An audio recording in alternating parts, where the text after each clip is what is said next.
दुनिया भर के ना जाने कितने देश जंग की आग में धधक रहे हैं, सुलग रहे हैं। आए दिन कोई ना कोई नया मोर्चा खुल ही जाता है। लेकिन गौर करने वाली बात यह है कि करीब करीब हर जंगी मोर्चे में केंद्र बिंदु यानी सेंटर ऑफ अट्रैक्शन अमेरिका ही होता है। यानी अमेरिका हर उस जगह मौजूद है जहां बारूद की खुशबू है। अमेरिका का ताजा बैटल ग्राउंड वेनेजुएला में खोल दिया गया है।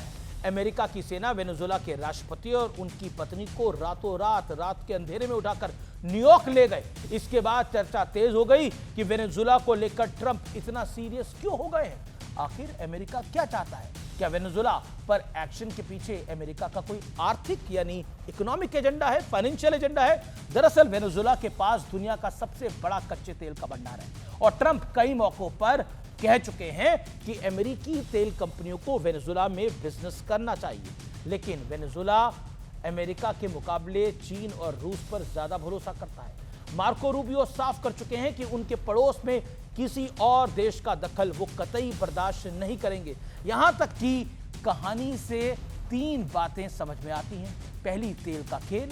दुनिया का दूसरा बड़ा ऑयल रिजर्व यानी 267 अरब बैरल सऊदी अरब के पास है। सऊदी अरब और अमेरिका के संबंध अच्छे हैं, इसलिए वहां कोई खतरा नहीं। सऊदी अरब के बाद ईरान के पास तेल है, लेकिन ईरान अमेरिका को फूटी आंख पसंद नहीं करता है।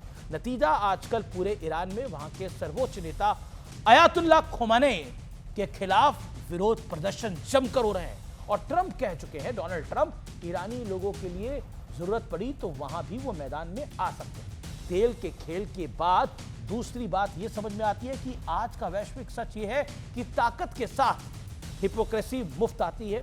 अमेरिका को अपने बगल वाले देश में चीन और रूस की दखल बर्दाश्त नहीं है, लेकिन रूस के बगल में यूक्रेन को भरपूर बारूदी ऑक्सीजन दे रहा है। तीसरी बात भारत के एंगल से जुड़ी है।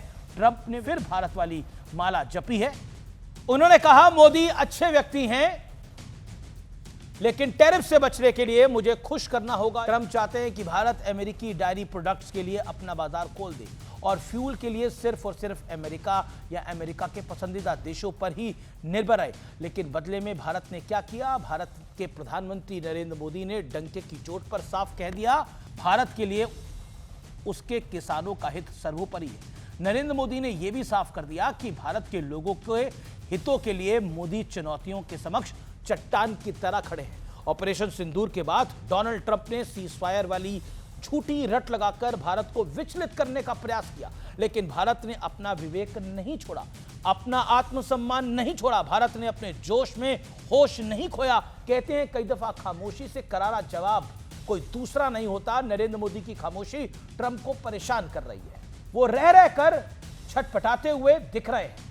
वो बार बार ऐसी बातें करने की कोशिश करते हैं जिससे प्रधानमंत्री मोदी उकसावे में आकर या तो कोई जवाब दें या फिर भारत का विदेश मंत्रालय कोई जवाब दे, लेकिन कोई जवाब नहीं आता, बल्कि भारत वही करता है जो उसके हित में होता है।